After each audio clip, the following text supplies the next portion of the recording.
अजितदादांच्या निधनानंतर आता संपूर्ण महाराष्ट्र हादरून गेलाय। या घटनेनंतर आता राज्यभरातून हळहळ व्यक्त केली जाते। संपूर्ण महाराष्ट्र आता हादरलेला आहे।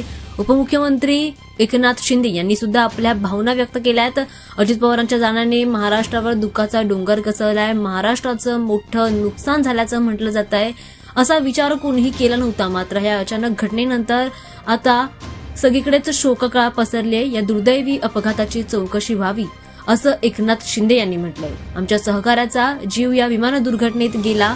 5 ते 6 जणांनी त्यांचा जीव गमावलाय। त्यामुळे या विमान अपघाताची चौकशी नक्कीच होईल आणि झालीच पाहिजे, कारण यापुढे देखील अशा प्रकारच्या अपघात होता कामा नये असं देखील म्हटलं जात आहे। एकनाथ शिंदेंनी असं म्हणत मोठं वक्तव्य केलेलं आहे। मात्र या घटनेनंतर आता संपूर्णच महाराष्ट्र हादरलाय। मनाला वेदना देणारी आणि मनाला चटका लावून जाणारी अतिशय दुर्दैवी घटना आज महाराष्ट्रात घडली आहे।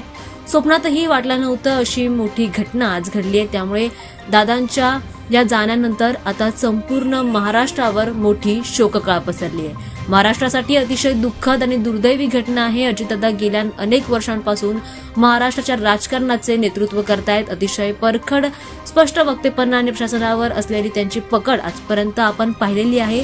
मात्र आता त्यांच्या जाण्यानंतर संपूर्ण महाराष्ट्र हादरलाय। सगळ्यांनाच मोठा धक्का बसलाय। सगळेच नेते आता घटनास्थळी जाऊन तिथली पाहणी करत आहेत।